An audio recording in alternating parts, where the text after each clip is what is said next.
Thank you to our Senior Deputy Speaker Mr. for Chair. that very touching opening remarks. So the Yes. Mr. Chair. Congressman Fernandez. Before we proceed to the next item of our agenda, which is the admin matters, can we somehow show muna po yung isang video presentation? Mr. Chair. This is regarding Mr. Chair. the... Can I be recognized, Mr. Chair? Yes, we will recognize you Before the after video. the gentleman, the chairman of Okay, the. thank you.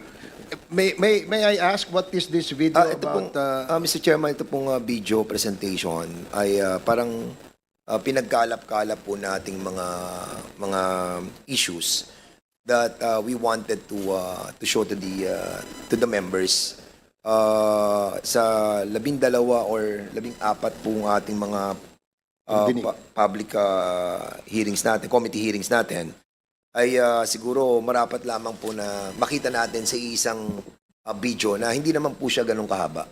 Oh, sige po. Okay, so we will allow can that. we allow this video presentation, Is Mr. Chairman? Comsec, is the video on queue already?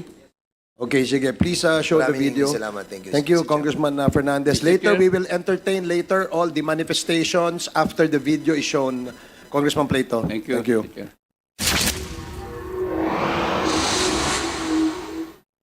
House Committee on Dangerous Drugs, Committee on Public Order and Safety, Committee on Human Rights, at Committee on Public Accounts. Yan ang Quadcom ng ating Kongreso. August 16, 2024, nang unang magsagawa ng pagdinig ang Quadcom sa Bacolor, Pampanga.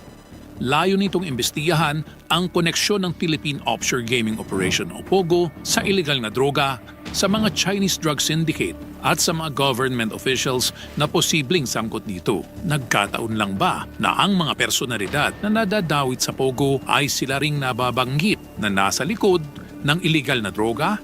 Sa 12 public hearings ng Quadcom, marami na ang natuklasan mula sa mga witness at resource person na naimbitahan sa mga pagdinig. Never po ako humingi ng campaign fund during my campaign period. How will you now tell us and convince the Filipino people na ikaw ay hindi spy at ikaw ay hindi involved dito sa POGO? Ang biological mother ko po ay isang Filipina. Ako po ay Filipino passport holder. Matapos mapatunayang si Bambantarlac Mayor Alice Go at ang Chinese na si Go Waping ay iisa, tuluyan nang ipinakansela ng Office of the Solicitor General ang birth certificate ni Mayor Go. Pumatay kami ng inosente. I received a call from the President, Rodrigo Roa Duterte. He needed someone capable of implementing the war on drugs. Congrats, Superintendent Padilla. Job well done. Pero grabe yung ginawang dinuguan. Ang tumawag sa akin ay dating President Rodrigo Roa Duterte. Kung mayroong baril na ginamit ang mga nanlaban at tunay na nanlaban sila, then, Mr. Chair, let it be.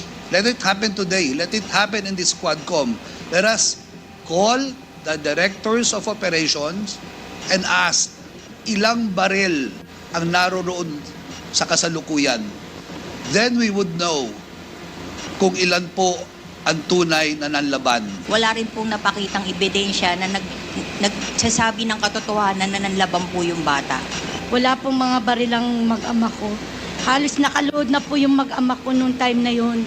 Paulit-ulit po kami nagmamakawa. Pero pinaslang pa rin po yung mag-ama ko. So can the former president look them in the eyes and say once more that he takes full legal responsibility for the deaths of their loved ones? Correct. Very correct. I had to issue or make a policy statement. Ako ang nagbigay ng order kasi ginawa nila illegal or legal, akin yun. Thank you, Mr. Chair. I take full responsibility for it. Sana ang nadanasan naming paghihirap na durog, persecution, trauma, at saka walang-wala ay hindi po mararanasan ng iba. Sinabihan niya ako na aminin mo na sangkot ka sa kalakaran sa droga dito sa Pilipinas. Idawit ko si Peter Lim at si Laila de Lima. There is a clear conspiracy. And when it comes to conspiracy, the act of one is the act of all. Jimmy, pag binanggit mo ang pangalan na to, mamamatay ka.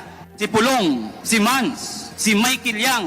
Ginawa niyang joint account yung kanyang anak na si Vice President Sara Duterte. That would explain kung bakit protektado si Michael Yang kahit na may report itong si Colonel Asierto. Will the former president be okay that if we draft the waiver now, that it be signed today instead of tomorrow? Will you be fine with that, Mr. President? Anong kapalit, sir? Hindi. Sampalin ko siya sa publiko. Hindi. Wala naman. Ngayon na. Wala pong ganunan. I'll give you, sampalin ko sa Chairman. session suspended. Session suspended.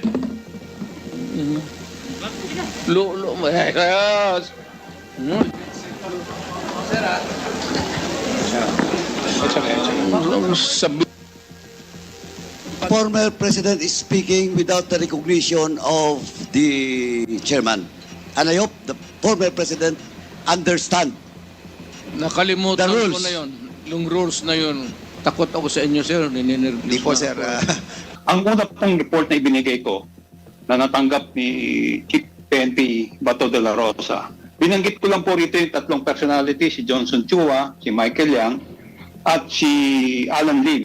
Nagbigay po ako uli ng report kay Chief PNP Oscar Albayalde, is Michael Yang and Alan Lim person of interest in illegal drugs.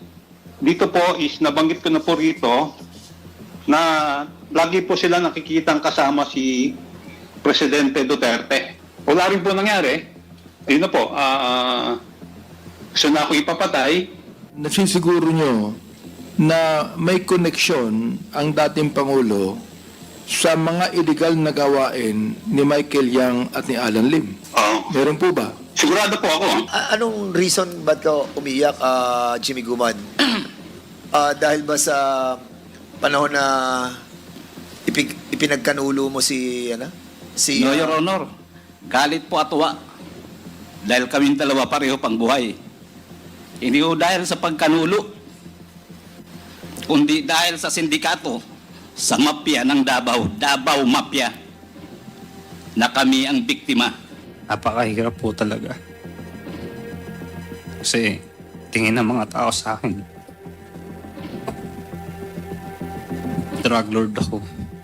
If you're saying na Michael Yang was using his siguro closeness with the former president to further his drug interest, why would he be content with just being economic advisor? Yung economic advisor is just a title to project to the whole bureaucracy na ito, malakas itong tao na ito.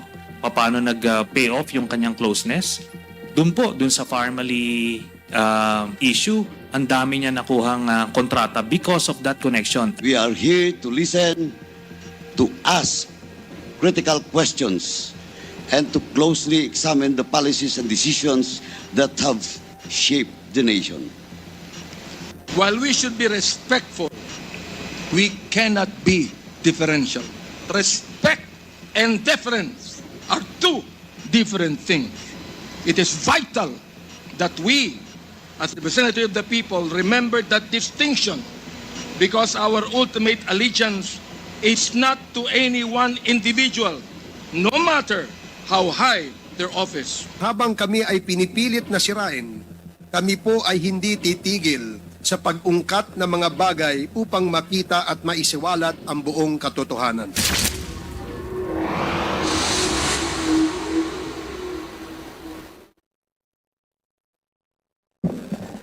Is that all, Congressman Fernandez?